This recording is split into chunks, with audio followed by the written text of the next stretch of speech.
அஹ்மதியா முஸ்லிம் ஜமாத்தின் சார்பாக நடைபெறுகின்ற இந்த நிகழ்ச்சியில் இந்த வாரம் கிலாஃபத் தொடர்பாக ஒரு கலந்துரையாடல் நிகழ்ச்சியை நாங்கள் தருகின்றோம். கிலாஃபத் தொடர்பாக திருக்குரானில் அல்லாஹ் என்ன கூறியிருக்கின்றான் என்பதை மௌலை சாஹிப் அவங்க இப்போது உங்களுக்கு எடுத்துக் கூறுவார்கள். அஸ்ஸலாமு அலைக்கும் வரஹ்மத்துல்லாஹி வபரகாத்துஹு. அனைத்துலக அஹ்மதியா முஸ்லிம் ஜமாத்தின் சார்பாக இந்த கலந்துரையாடல் உங்களுக்கு முன்னால் எடுத்து வைக்கப்படுகின்றது. இதில் ஹலிஃபாவை பற்றியும் ஹிலாஃபத்தை பற்றியும் திருக்குரானிலும் ஹதீஸிலும் என்ன வந்துள்ளன என்பதை பற்றி மிக விரிவாக ஆய்வு செய்ய இருக்கின்றோம்.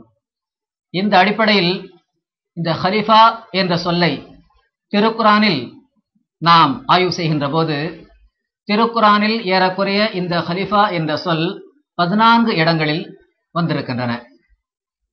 மேலும் அனைத்து இடங்களையும் நாம் ஆய்வு செய்கின்ற போது அந்த ஹலிஃபாவை இறைவன்தான் உருவாக்குகின்றான், இறைவன்தான் ஹலிஃபாவை தேர்ந்தெடுக்கின்றான் என்பதையும் நாம் மிக தெளிவாக தெரிந்து கொள்ள முடிகின்றது. உதாரணத்திற்கு ஹஜ்ரத் ஆதம் அலைஹிஸ்ஸலாம் அவர்களை பற்றி அல்லாஹ் கூறும்போது இன்னி ஜாயிலுன் ஃபில் அர்லி ஹலீஃபா என்று அல்லாஹ் திருக்குரானில் கூறுகின்றான். சூரா பக்ரா 31வது வசனத்தில் இது வருகின்றது. அதாவது நிச்சயமாக நானே பூமியில் ஹலிஃபாவை உருவாக்குவேன் என்று ஹஜ்ரத் ஆதம் நபி அலைஹிஸ்ஸலாத்து வஸ்ஸலாம் அவர்களை உருவாக்குவதை பற்றி அல்லாஹ் கூறும்போது கூறுகிறான். ஆக இந்த இடத்தில் ஹலிஃபா என்பதை அல்லாஹ்வுடைய நபி என்ற அர்த்தத்தில் அல்லாஹ் கையாண்டிருக்கின்றான். அதே போன்று திருக்குரான் அத்தியாயம் 24 அதாவது சூரத்து நூர் 56வது வசனத்தில் அல்லாஹ் கூறுகின்றான், உங்களில் யார் நன்னம்பிக்கை கொண்டு நற்செயல் ஆற்றுகின்றார்களோ அவர்களுக்கு மத்தியில் ஹிலாஃபத்தை இறைவன் ஏற்படுத்துவேன். அதாவது அல்லாஹ்வே வாக்குறுதி வழங்குவதாக அந்த வசனத்தில் வருகின்றது. இங்கே ஹிலாஃபத்தை ஏற்படுத்துவதாக அல்லாஹ் கூறியிருக்கின்றானே, இது நுபுவத்திற்கு பிறகு வருகின்ற அந்த ஹிலாஃபத்தை பற்றி அல்லாஹ் கூறுகின்றான். அதே போன்று ஹஜ்ரத் தாவூத் அலைஹிஸ்ஸலாமை பற்றி அல்லாஹ் கூறுகின்றான், இன்னா ஜஅல்நாக ஹலீஃபத்தன் ஃபில் அர்ல், நிச்சயமாக நாம் உம்மை இந்த பூமியில் ஹலிஃபாவாக ஆக்கியிருக்கின்றோம். இவ்வாறு ஹிலாஃபத்தை பற்றியும் ஹலிஃபாவை பற்றியும் அல்லாஹ் திருக்குரானில் பல்வேறு இடங்களில் கூறியிருக்கின்றான். அவற்றை நாம் எண்ணி பார்க்கின்ற போது ஏறக்குறைய 14 இடங்களில் அவ்வாறு ஹிலாஃபத்தை பற்றி அல்லாஹ் மிக தெளிவான முறையில் குறிப்பிட்டிருக்கின்றான். நீங்கள் கூறியதன் அடிப்படையில் பார்க்கின்ற போது இந்த கிலாஃபத் என்ற சொல் இஸ்லாமிய மரபின்படி 4 விதமாக நாம் எடுத்துக்கொள்ளலாம். அதாவது நபிமார்களாகிய கலிஃபாக்கள், இன்னி ஜாயிலுன் ஃபில் அர்லி ஹலீஃபா என்று ஹஜ்ரத் ஆதம் அலைஹிஸ்ஸலாம் அவர்களை பற்றி வருகிறது என்று கூறினீர்கள். அதன் அடிப்படையில் ஆதம் அலைஹிஸ்ஸலாம் அவர் நபியாக இருந்தாலும் அவர்களை பற்றி கலிஃபா என்ற சொல் வந்திருக்கின்றது. இது ஒரு வகை. அடுத்து நபிமார்களாகவும் அரசர்களாகவும் இருந்த கலிஃபாக்கள், உதாரணமாக ஹஜ்ரத் தாவூத் அலைஹிஸ்ஸலாம் அவர்களை பற்றியும் சுலைமான் நபி பற்றியும் மிக தெளிவாக கலீஃபா என்ற சொல் திருக்குரானிலே அல்லாஹ் கையாண்டிருக்கின்றான். ஆக நபிமார்களாகவும் அரசர்களாகவும் இருந்த கலிஃபாக்கள் என்பது 2வது வகை. 3வது வகை ஒரு நபியை பின்தொடர்ந்து வருகின்ற கிலாஃபத். இதை பற்றி அதற்கு நபிகள் நாயகம் ஸல்லல்லாஹு அலைஹி வஸல்லம் அவர்கள் கூறியதாக இந்த ஹதீஸ் நூலிலே வருகிறது, மாகானத் நுபுவத்துன் கத்துன் இல்லா தபியத்துஹா ஹிலாஃபத். எந்த ஒரு நபித்துவமும் ஹிலாஃபத்தால் பின்தொடரப்படாமல் இல்லை. ஒரு நபி தோன்றிய பிறகு அவரை பின்தொடர்ந்து கலிஃபாக்கள் தோன்றுவது, இது 3வது வகை. அடுத்து இஸ்லாமிய ஆட்சியில் உள்ள அரசர்களுக்கும் கலீஃபா என்ற சொல்லை மக்கள் பயன்படுத்தி இருக்கின்றார்கள். ஆனால் ஹஜ்ரத் நபிகள் நாயகம் ஸல்லல்லாஹு அலைஹி வஸல்லம் அவர்கள் ஒருபோதும் அந்த அரசர்களுக்கு கலீஃபா என்ற சொல்லை பயன்படுத்தவில்லை. ஆக இந்த வகையில் பார்க்கின்ற போது 4 விதமான கிலாஃபத் இருப்பதை நாம் தெரிந்து கொள்கின்றோம். இப்போது இந்த உம்மத்தில் ஹஜ்ரத் நபிகள் நாயகம் ஸல்லல்லாஹு அலைஹி வஸல்லமுடைய முன்னறிவிப்புக்கேற்ப ஒரு நபியை பின்தொடர்ந்து கிலாஃபத் ஏற்படும் என்பதை பற்றி ஹஜ்ரத் நபிகள் நாயகம் ஸல்லல்லாஹு அலைஹி வஸல்லம் அவர்கள் ஏதாவது முன்னறிவிப்பு செய்திருக்கின்றார்களா என்பதை பற்றி நீங்கள் எடுத்துக் கூறுங்கள். நுபுவத்தை தொடர்ந்து ஹிலாஃபத் இருக்கும் என்ற ஒரு ஹதீஸை தாங்கள் எடுத்து வைத்தீர்கள். இந்த ஹதீஸில் வந்திருக்கின்ற இதே கருத்தை வலுவூட்டத்தக்க வகையில் ஹஜ்ரத் ரசூலுல்லாஹ் ஸல்லல்லாஹு அலைஹி வஸல்லம் அவருடைய இன்னொரு ஹதீஸும் முஸ்னத் அஹ்மத் பின் ஹம்பலில் இடம்பெற்றிருக்கின்றது. அதில் ஹஜ்ரத் ரசூலுல்லாஹ் ஸல்லல்லாஹு அலைஹி வஸல்லம் அவர்கள் தனக்கு பிறகு என்னவெல்லாம் நடக்கும் என்பதை பற்றி இறைவன் புறமிருந்து மறைவான செய்தியை பெற்று நமக்கு முன்னால் தெரிவித்திருக்கின்றார்கள். அந்த ஹதீஸில் வருகின்றது, தக்கூனு நுபுவத்து மாஷா அல்லாஹு அன் தக்கூன், அதாவது அல்லாஹ் நாடும் வரை உங்கள் மத்தியில் இந்த நுபுவத்து இருக்கும், அதாவது நான் நபியாக இருப்பேன். சும்மா யர்ஃபஹு அல்லாஹு தஆலா, பிறகு அல்லாஹ் அந்த நுபுவத்தை எடுத்துக்கொள்வான், அதாவது எனக்கு மரணம் ஏற்பட்டுவிடும் என்று ஹஜ்ரத் ரசூலுல்லாஹ் ஸல்லல்லாஹு அலைஹி வஸல்லம் அவர்கள் கூறுகின்றார்கள். அடுத்து கூறுகிறார்கள், சும்ம தகூனு ஹிலாஃபத்துன் அலா மின்ஹாஜின் நுபுவா, பிறகு நுபுவத் வழியிலான ஹிலாஃபத் இருக்கும் என்றும் ஹஜ்ரத் ரசூலுல்லாஹ் ஸல்லல்லாஹு அலைஹி வஸல்லம் அவர்கள் கூறுகின்றார்கள். பிறகு அல்லாஹ் நாடும் வரை அது இருக்கும், பிறகு அல்லாஹ் அதையும் எடுத்துக்கொள்வான். பிறகு முல்கன் ஆல்லன், அதாவது கொடுங்கோல் ஆட்சி இருக்கும், அல்லாஹ் நாடும் வரை அது இருக்கும் என்று ஹஜ்ரத் ரசூலுல்லாஹ் ஸல்லல்லாஹு அலைஹி வஸல்லம் அவர்கள் கூறினார்கள். அதற்கு பிறகு முல்கன் ஜபரியத்தன், அதாவது பலவந்தமான ஆட்சி இருக்கும் என்று ஹஜ்ரத் ரசூலுல்லாஹ் ஸல்லல்லாஹு அலைஹி வஸல்லம் அவர்கள் கூறினார்கள். இவ்வளவையும் கூறிய பிறகு சொன்னார்கள், சும்ம தகூனு ஹிலாஃபத்துன் அலா மின்ஹாஜின் நுபுவா, அதற்கு பிறகு நுபுவத் வழியில் ஹிலாஃபத் மீண்டும் மலரும் என்று ஹஜ்ரத் ரசூலுல்லாஹ் ஸல்லல்லாஹு அலைஹி வஸல்லம் அவர்கள் கூறியதாக முஸ்னத் அஹ்மத் பின் ஹம்பல் தொகுதி 5 இந்த ஹதீஸ் இடம்பெற்றிருக்கின்றது. இங்கே ரசூலுல்லாஹ் ஸல்லல்லாஹு அலைஹி வஸல்லம் அவருடைய உண்மை தன்மையும் நிரூபணமாகிறது. ஏனென்றால் ஒமா யன்திகு அனில் ஹவா இன் ஹுவ இல்லா வஹ்யுன் யூஹா என்று ஹஜ்ரத் ரசூலுல்லாஹ் ஸல்லல்லாஹு அலைஹி வஸல்லம் அவர்களை பற்றி அல்லாஹ் திருக்குர்ஆனில் சான்று பகர்கின்றான். அதாவது இவர் சுயமாக பேசவில்லை, மன இச்சையின் அடிப்படையில் இவர் பேசவில்லை, மாறாக அவர் எதை கூறுகின்றாரோ அது அல்லாஹ் அவருக்கு வஹி இறக்குவதுதான். அதாவது எதை அல்லாஹ் வஹியாக இறை அறிவிப்பாக இறக்குகின்றானோ அதைத்தான் அவர் எடுத்து கூறுகின்றார்.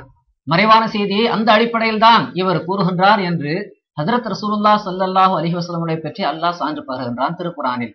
அப்ப அப்படிப்பட்ட ரசூலுல்லாஹ் ஸல்லல்லாஹு அலைஹி வஸல்லம் அவர்கள்தான் பிற்காலத்தில் இந்த உம்மத்தில் எப்படியெல்லாம் மாறும் நிலைகள், பல்வேறு நிலைகள் மாற்றப்படும் என்பதை பற்றி கூறுகின்றார்கள், பல்வேறு ஆட்சிகள் ஏற்படும் என்பதை பற்றி கூறுகிறார்கள்.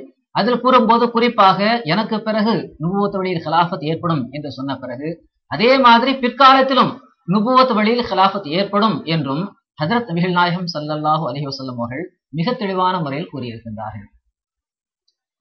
இந்த அடிப்படையில் நாம் பார்க்கின்ற போது ஒரு நபியை தொடர்ந்துதான் கலீஃபா தோன்றுகின்றார் என்பதை ஹஜ்ரத் நபிகள் நாயகம் ஸல்லல்லாஹு அலைஹி வஸல்லம் அவருடைய இந்த ஹதீஸிலிருந்து நாம் மிக தெளிவாக தெரிகின்றோம். திருக்குர்ஆனில் அல்லாஹ் இந்த உம்மத்தில் ஹஜ்ரத் நபிகள் நாயகம் ஸல்லல்லாஹு அலைஹி வஸல்லம் அவருடைய இந்த உம்மத்தில் கலீஃபா தோன்றுவதை பற்றி அல்லது கலீஃபாவை நியமிப்பது பற்றி திருக்குர்ஆனில் என்ன கூறியிருக்கின்றான் என்ற கருத்தை நாம் இப்போது பார்ப்போம். அல்லாஹ் திருக்குர்ஆனில் கூறுகின்றான், வாதல்லாஹு அல்லதீன ஆமனு மின்கும் வ அமிலுஸ் ஸாலிஹாத்தி லா யஸ்தக்லிஃபன்னஹும் ஃபில் அர்லி கமஸ்தக்லஃப அல்லதீன மின் கப்லிஹிம் வல யுமக்கினன்ன லஹும் தீனஹும் அல்லதி இர்ததா லஹும் வல யுபத்திலன்னஹும் மின் பாதி ஹௌஃபிஹிம் அம்னா யஅபுதூனனி லா யுஷ்ரிகூன பி ஷையா வமன் கஃபர பாத ஸாலிக ஃபஉலாயிக ஹுமுல் ஃபாசிகூன். அல்லாஹ் உங்களில் நன்னம்பிக்கை கொண்டு அதற்கேற்ப நற்செயல்கள் செய்வோரிடத்தில் தான் கலீஃபாவை ஏற்படுத்துவான். இதற்கு முன்னர் எவ்வாறு அவன் கலீஃபாக்களை நியமித்தானோ, இதற்கு முன்னர் எப்படி கலீஃபாவை அவன் தோன்றச் செய்தானோ அவ்வாறே உங்கள் மத்தியிலும் இந்த கிலாஃபத்தை அவன் ஏற்படுத்துவான். ஆனால் நிபந்தனை என்னவென்றால் உங்களிடத்தில் ஈமான் இருக்க வேண்டும், அந்த ஈமானுக்கேற்ற நற்செயல் இருக்க வேண்டும் என்று அல்லாஹ் இந்த வசனத்தில் கூறுகின்றான். ஆக இந்த அடிப்படையில் நன்னம்பிக்கையும் நற்செயலும் இருக்கின்ற அந்த மக்கள் மத்தியில்தான் அல்லாஹ் கிலாஃபத்தை ஏற்படுத்துவதாக வாக்குறுதி அளித்திருக்கின்றான். ஹஜ்ரத் நபிகள் நாயகம் ஸல்லல்லாஹு அலைஹி வஸல்லம் அவர்களும் மௌலிசா அவர்கள் ஏற்கனவே தெளிவாக ஹதீஸில் கூறியது போன்று நபித்துவ வழியில் கிலாஃபத் ஏற்படும், பிறகு கொடுங்கோல் ஆட்சி ஏற்படும், பிறகு சர்வாதிகார ஆட்சி ஏற்படும், பிறகு சும்ம தக்கூனு ஹிலாஃபத்துன் அலா மின் ஹாஜி நுபுவத், நபித்துவ வழியில் கிலாஃபத் ஏற்படும் என்பதை ஹஜ்ரத் நபிகள் நாயகம் ஸல்லல்லாஹு அலைஹி வஸல்லம் அவர்கள் முன்னறிவித்திருக்கின்றார்கள். ஆக இப்போது கேள்வி என்னவென்றால், நபித்துவ வழியில் மீண்டும் கிலாஃபத் ஏற்படும் என்ற முன்னறிவிப்பு இருக்கிறது. ஆனால் எப்போது அது நிகழும் என்று காலத்தை வரை அறுத்து ஹஜ்ரத் நபிகள் நாயகம் ஸல்லல்லாஹு அலைஹி வஸல்லம் அவர்கள் கூறியிருக்கின்றார்களா என்பதை பற்றி மௌலிசா அவர்கள் விளக்க வேண்டும். பிற்காலத்தில் நுபுவத் வழியில் ஹிலாஃபத் ஏற்படும் என்பதை நாம் ஏற்கனவே முஸ்னத் அஹமத் பின் ஹம்பல் என்ற ஹதீஸ் தொகுப்பு நூறில் உள்ள அந்த ஹதீஸை எடுத்து வைத்திருந்தோம். இந்த ஹதீஸை எல்லா முஸ்லிம் பிரிவினரும் உண்மை என்று ஏற்றுக்கொள்கிறார்கள். இந்த ஹதீஸை பற்றி யாருக்கும் எந்த விதமான விமர்சனமும் இல்லை. இந்த ஹதீஸ் ஒப்புக்கொள்ளப்படத்தக்க சஹீஹான ஹதீஸ் என்பதை எல்லா பிரிவினரும் ஏற்றுக்கொள்கிறார்கள். இந்த அடிப்படையில் நுபுவத் வழியில் ஹிலாஃபத் ஏற்படும் என்று ஹஜ்ரத் ரசூலுல்லாஹ் ஸல்லல்லாஹு அலைஹி வஸல்லம் அவர்கள் நமக்கு வாக்குறுதி அளித்து சென்றிருக்கிறார்கள். பிறகு பின்னர் அது எப்படி நடக்கும் என்று சிந்திக்கவும் நாம் கடமைப்பட்டிருக்கிறோம். இந்த அடிப்படையில் பார்க்கும்போது இந்த முஸ்லிம் சமுதாயம் சீர்கெட்டு போய்விடும் என்பதை பற்றியும் பல்வேறு ஹதீசுகள் நமக்கு தெரிவிக்கின்றன. இந்த ஹதீசுகளையும் எல்லா ஆலிம்களும் ஒப்புக்கொள்கின்றார்கள். அந்த அடிப்படையில் இன்றைய காலத்தில் முஸ்லிம் சமுதாயம் சீர்கெட்டு போய் விட்டது என்பதையும் அவர்கள் ஒப்புக்கொள்கிறார்கள். ஆனால் இந்த சீர்குலைவுக்கு பிறகு இந்த முஸ்லிம் சமுதாயம் எவ்வாறு சீர்பெறும் என்பதை ஹஜ்ரத் ரசூலுல்லாஹ் ஸல்லல்லாஹு அலைஹி வஸல்லம் அவர்கள் கூறி இருக்கிறார்களா, அதற்கு தீர்வு சொல்லி இருக்கிறார்களா என்பதுதான் தற்போது கேள்வி. இந்த அடிப்படையில் நாம் ஆய்வு செய்கின்ற போது ஹஜ்ரத் ரசூலுல்லாஹ் ஸல்லல்லாஹு அலைஹி வஸல்லம் அவர்கள் பிற்காலத்தில் இந்த உம்மத்திலேயே இப்னு மரியம் தோன்றுவார், அவர் அல்லாஹ்வுடைய நபியாக இருப்பார் என்றும் ஹஜ்ரத் ரசூலுல்லாஹ் ஸல்லல்லாஹு அலைஹி வஸல்லம் அவர்கள் கூறியிருக்கிறார்கள். சஹீஹ் முஸ்லிமில் இந்த ஹதீஸ் இடம்பெற்றிருக்கிறது. நபியுல்லா ஈசா வ ஸஹாபுஹு என்றே அன்னாரை பற்றி ஹஜ்ரத் ரசூலுல்லாஹ் ஸல்லல்லாஹு அலைஹி வஸல்லம் அவர்கள் குறிப்பிட்டிருக்கிறார்கள். அதாவது அல்லாஹ்வுடைய நபியாகிய ஈசா மற்றும் அவருடைய அஸ்ஹாப், அதாவது சஹாபிகள், தோழர்கள் என்று நபிகள் நாயகம் ஸல்லல்லாஹு அலைஹி வஸல்லம் அவர்கள் பிற்காலத்தில் இந்த உம்மத்தில் தோன்ற இருக்கின்ற அந்த இப்னு மரியமை பற்றி அவர் அல்லாஹ்வுடைய நபியாக இருப்பார் என்று குறிப்பிட்டிருக்கிறார்கள். 4 முறை சஹீஹ் முஸ்லிமில் இந்த நபியுல்லாஹ் அல்லாஹ்வுடைய நபியாக அவர் இருப்பார், அல்லாஹ்வுடைய நபியாக அவர் இருப்பார் என்று நபிகள் நாயகம் ஸல்லல்லாஹு அலைஹி வஸல்லம் அவர்கள் குறிப்பிட்டிருக்கிறார்கள். இன்னும் ஆழமாக நாம் ஆய்வு செய்கின்ற போது முஸ்னத் அஹமத் பின் ஹம்பல் என்ற ஹதீஸ் தொகுப்பு நூலில் இந்த ஈசா அலைஹி ஸலாத்து வஸலாம் பிற்காலத்தில் இந்த உம்மத்தில் தோன்றுகின்ற அந்த ஈசா அலைஹிஸ்ஸலாம் அவர்களை பற்றி நபியுல்லாஹ் என்று, அதாவது அவர் அல்லாஹ்வுடைய நபியாக இருப்பார் என்று 6 முறை ஹஜ்ரத் ரசூலுல்லாஹ் ஸல்லல்லாஹு அலைஹி வஸல்லம் அவர்கள் அழுத்தம் திருத்தமாக சொன்னதாக நாம் முஸ்னத் அஹமத் பின் ஹம்பல் என்ற ஹதீஸ் தொகுப்பு நூலில் பார்க்கின்றோம். இந்த அடிப்படையில இந்த உம்மத்திலேயே ஒருவர் நபியுல்லாவாக தோன்றுவார், அவர் அல்லாஹ்வுடைய நபியாக இருப்பார், அவர் இந்த உம்மத்தை சீர்திருத்துவதற்காக வருவார். ரசூலுல்லாஹ் ஸல்லல்லாஹு அலைஹி வஸல்லம் அவர்களை பின்பற்றியதன் காரணமாகத்தான் அவருக்கு அந்த நுபுவத் பதவியும் கிடைக்கும் என்பதை பற்றியெல்லாம் நாம் பலவிதமான முறையில் ஆய்வு செய்கின்ற போது நமக்கு தெரிய வருகின்றது. அப்போ இந்த முஸ்னத் அஹமத் பின் ஹம்பலில் சொல்லப்பட்ட இந்த ஹதீஸோடு நாம் இணைத்து பார்க்கும்போது, அதாவது சும்ம தகூனு ஹிலாஃபத்துன் அலா மின்ஹாஜி நுபுவா, அதாவது நுபுவத் வழியிலான ஹிலாஃபத் பிற்காலத்தில் இந்த உம்மத்தில் மலரும் என்று ஹஜ்ரத் ரசூலுல்லாஹ் ஸல்லல்லாஹு அலைஹி வஸல்லம் அவர்கள் நமக்கு அறிவுறுத்தி இருக்கிறார்கள் என்றால், இப்ப இந்த உம்மத்திலேயே ஒருவர் இப்னு மரியமாக தோன்ற வேண்டும், அவர் அல்லாஹ்வின் புறமிருந்து வர வேண்டும், அவர் அல்லாஹ்வுடைய நபியாக இருக்க வேண்டும், அவர் நுபுவத்தை கொண்டு வருவார். அவருடைய காலத்திற்கு பிறகு இந்த உம்மத்தில் அவரை பின்தொடர்ந்து ஹிலாஃபத் ஏற்படும் என்ற ஒரு நிலையையும் கூட நாம் மிக தெளிவான முறையில் தெரிந்து கொள்கின்றோம்.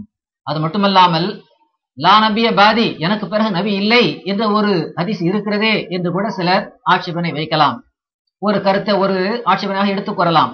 அதற்கும் கூட நபிகள் நாயகம் ஸல்லல்லாஹு அலைஹி வஸல்லம் அவர்களே விளக்கம் தந்திருக்கிறார்கள்.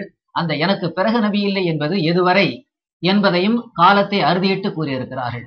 அதாவது லைஸ பைனி வ பைனஹு நபியுன், எனக்கும் வரக்கூடிய அந்த ஈசா இப்னு மரியம் இந்த உம்மத்தில் தோன்ற இருக்கிறாரே அவருக்கும் இடையில் எந்த விதமான நபியும் இல்லை. அப்ப எனக்கு பிறகு நபி இல்லை என்றாலும் கூட அது எதுவரை அந்த இப்னு மரியம் இந்த உம்மத்தில் தோன்ற இருக்கிறாரே அவர் வரைதான். மற்றபடி இந்த உம்மத்தில் தோன்றக்கூடிய அந்த இப்னு மரியம் நிச்சயமாக நபியுல்லாவாகத்தான் இருப்பார், அல்லாவின் நபியாகத்தான் இருப்பார் என்பதையும் கூட ஹஜ்ரத் ரசூலுல்லாஹ் ஸல்லல்லாஹு அலைஹி வஸல்லம் அவர்கள் இந்த அபூ தாவூதில் இடம்பெற்றிருக்கின்ற இந்த ஹதீஸில் மிக தெளிவான முறையில் விளக்கி இருக்கிறார்கள். ஆக இந்த அடிப்படையில் தான் இந்த நுபுவத் வழியிலான ஹிலாஃபத் மீண்டும் மலர்ந்திருக்கிறது என்று நாம் கூற வருகின்றோம்.